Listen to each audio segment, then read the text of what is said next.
Good afternoon, everyone. It is April 20th, 2019. I'm Eric. Some weeks back, I did a video regarding the uptick in violence we would see as soon as the weather started getting nicer. And of course, we did see this in Chicago. I also said, I think in the same video, that this summer you would not be safe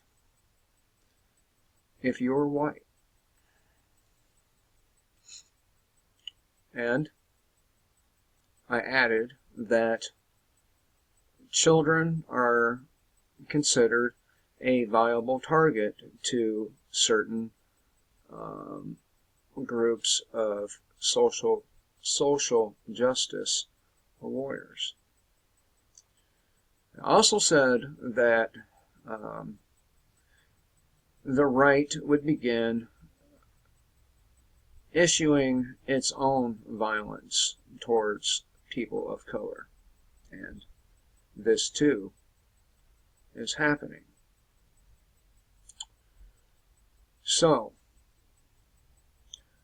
some things you just don't want to be right about.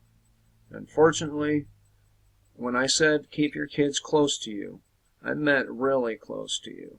I meant really, really close to you. And the following incident is exactly why I said this. I'm sure most of you have already heard about what happened here, but it should be talked about. Some of these mainstream media outlets act as if this boy just fell, okay? And some of them actually gave an honest title to their coverage. CNN, surprisingly, was one of them. But a little 5-year-old white boy was thrown from the third-floor balcony at the Mall of America. And the media is kind of running a defense for a sort of defense for the individual who committed the atrocious act. And then we go over here to the Free Thought Project, and we can see that there's a disturbing video that shows officers laughing as they chain 4 black men to a table and allow white supremacists to stab them. I wasn't there. I don't know what happened. I don't know.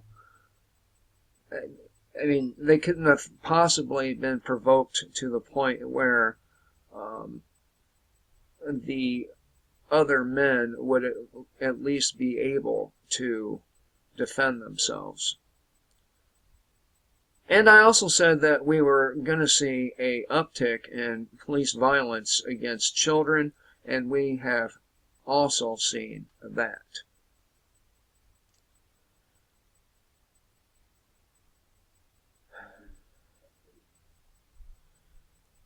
Cop tasers innocent man in the back, then asked fellow cops to help make up charges. Disturbing video shows cops repeatedly smash kid's face into the pavement, leaving a pool of blood. And there's so much more. We haven't even reached summer yet, and these things are already starting to happen. If you are Caucasian and you live in places like Los Angeles, California, San Francisco, Washington State, Oregon. I could go on and on. I don't need to. You guys know. You will be a target. Everywhere you go, no matter what you're doing, no matter how innocent your fun this summer, it will be ruined by mobs of angry people of color. And the reason you are a target is because they've been told all of their lives that somehow white people have more privilege than they do. But we can go over here to dcclothesline.com, how a survey on race disproves white privilege.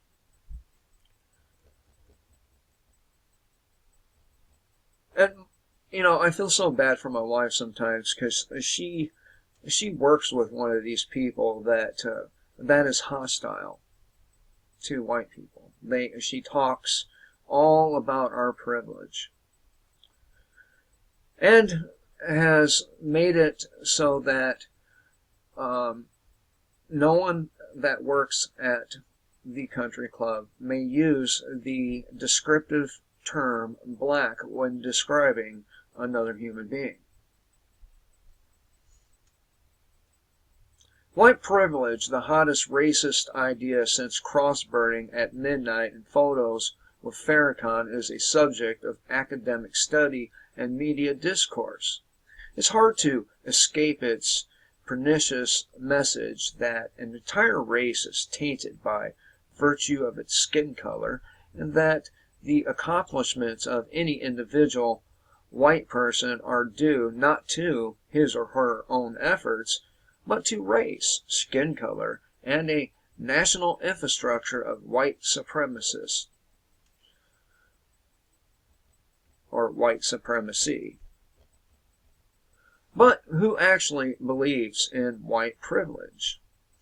A recent Pew Race Relations survey notes that white people are the least likely to believe that being white helps one get ahead in life. Racial activists see such results as proof of white privilege. Only white people, they insist, could be so obvious or oblivious to their racial privileges in the face of the oppression of non-whites. Your skin has to be whiter than vanilla not to realize how badly all the oppressed races have it. Let me stop right there and talk about these oppressed races. Currently in America, most people, regardless of race, have fucking flat screen TVs in their homes. They have decent cars. They have computers, phones, all the tech gadget garbage you can muster. They have very nice clothing. I dress like a bum compared to many black people. I wear jeans and mostly Slayer Metallica t-shirts. So, yeah. And then when I went to jail, I literally did a head count. Both times. And each time I got the same result. Exactly. A little over half of the inmates were white. Each time.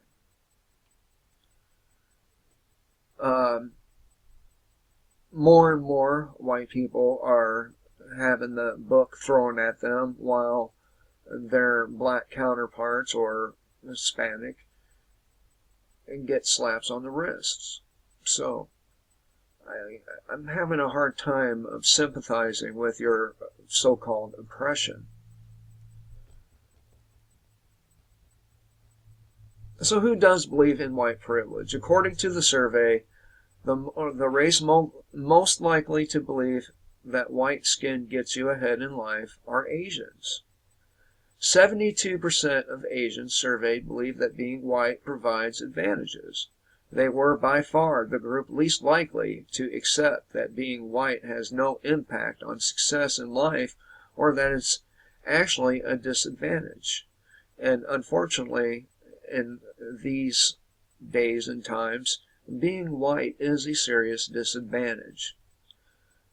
And I am shocked by that survey, that 72% number, simply because Asians do enjoy a nice standard of living here in the United States, most of them.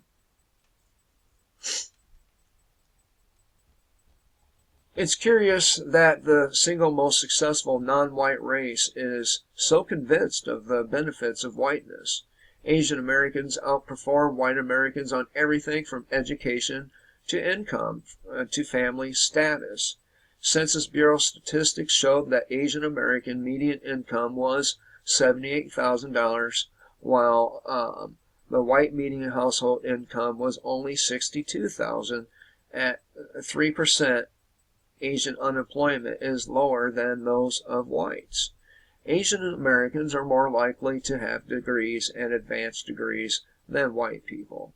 They are also less likely to be divorced, and Asian American homelessness rates are only a third of those of whites. These statistics don't paint a picture of downtrodden minority. The attempts to play statistical games to prove otherwise rely on discredited statistical stunts and frantic arm-waving arguments. And yet, what does it say? That the people most likely to believe in white privilege are better off than white people.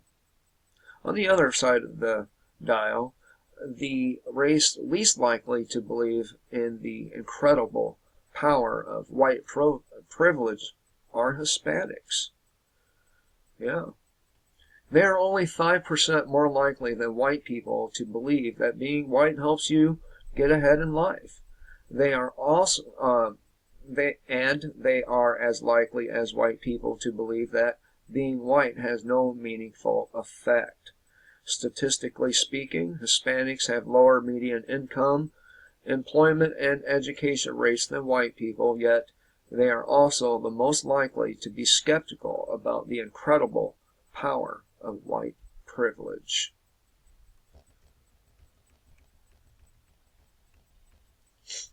These two contrasts show that belief in white privilege has nothing to do with oppression or privilege.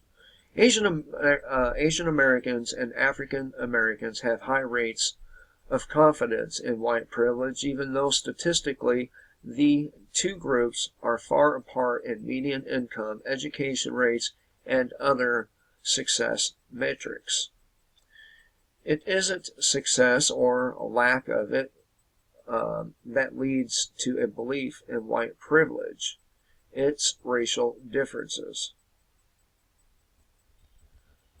Why are Asian Americans and African Americans most likely to believe in the power of white skin, and why are Hispanics and white people the least likely to believe that it has magical success power?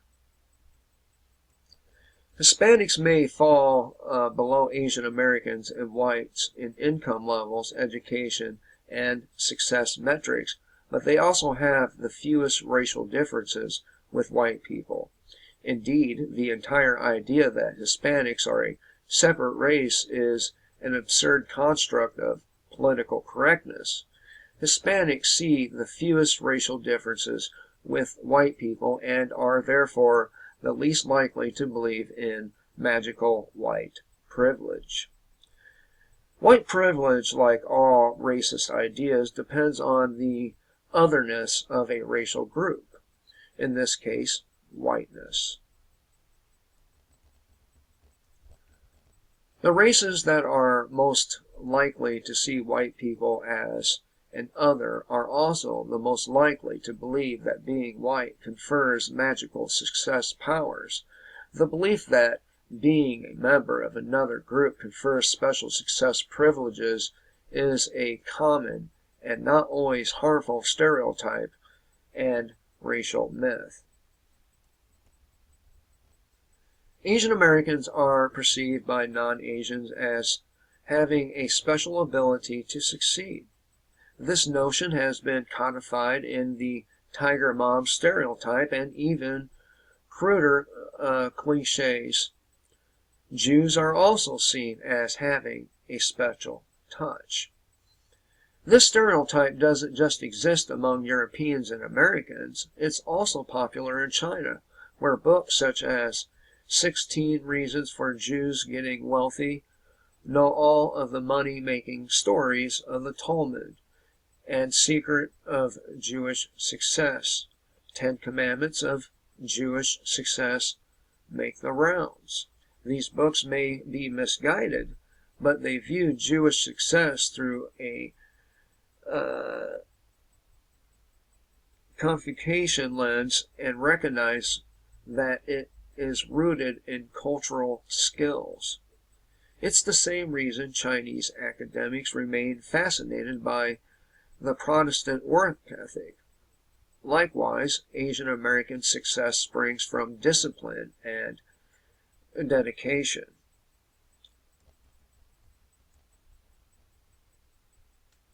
So,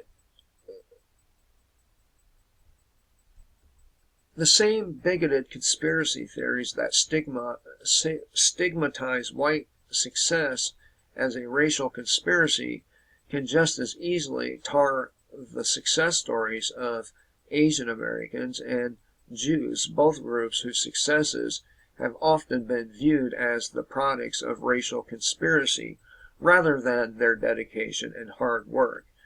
Well, not for this video.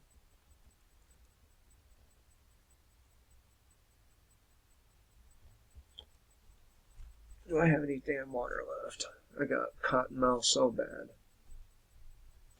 Okay.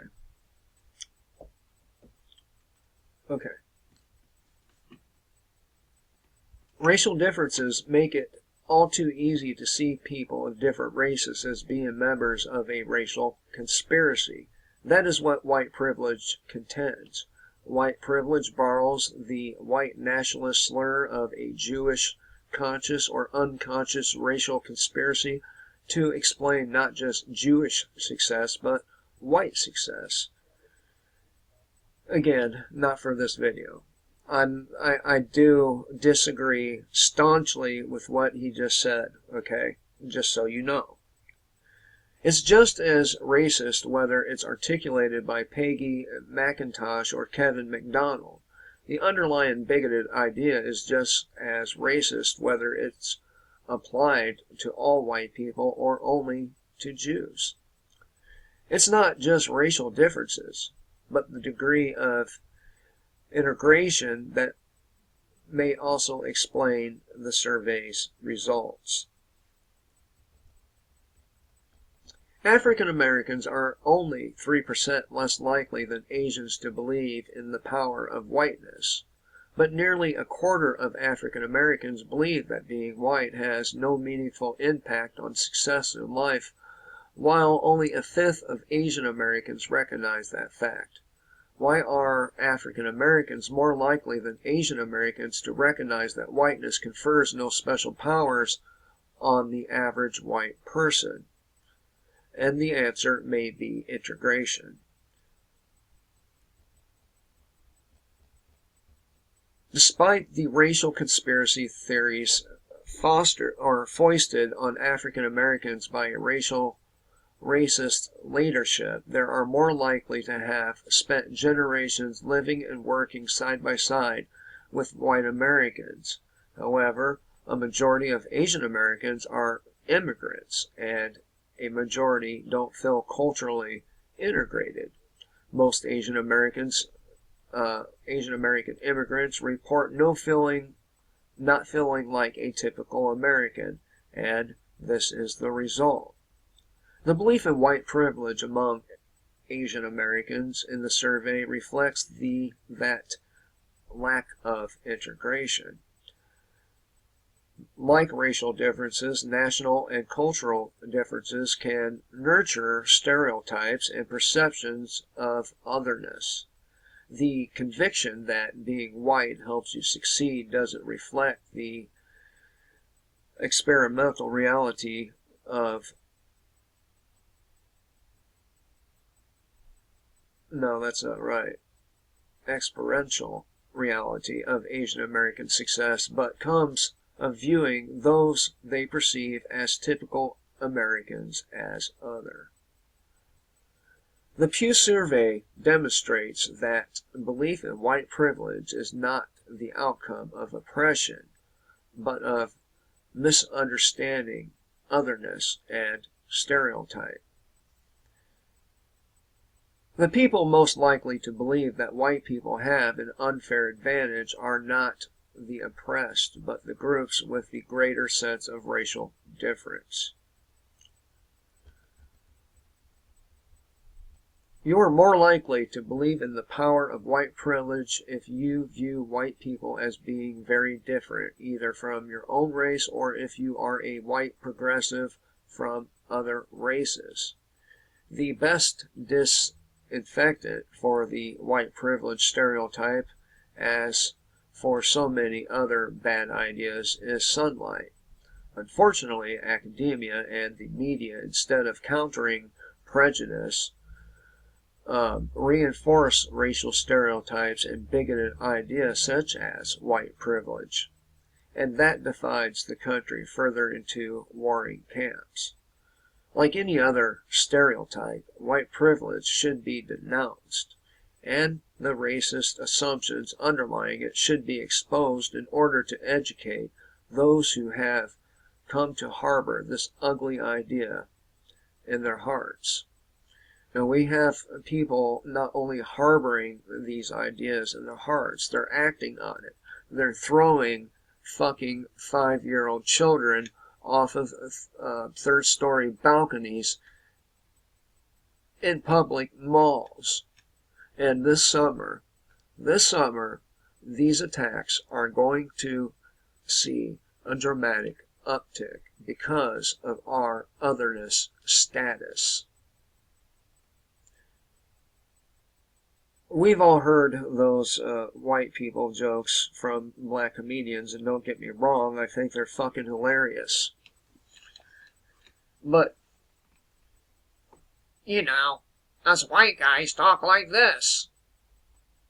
Shit like that. And again, don't get me wrong. When I see those comedians, I fucking laugh. I think it's funny.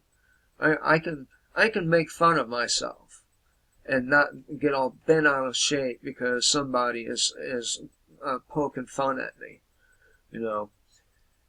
Unfortunately, we cannot say the same about others in our nation, and the mainstream media is simply continuing to divide us and divide us and divide us on behest of their masters. So I again urge you to keep your children very, very close. You don't want to end up filled with regret like this poor woman certainly must.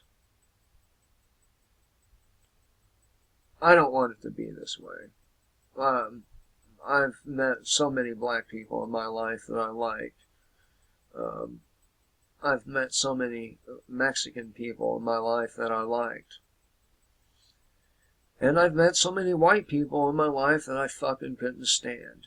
So, I don't want it to be this way, but make no mistake about it.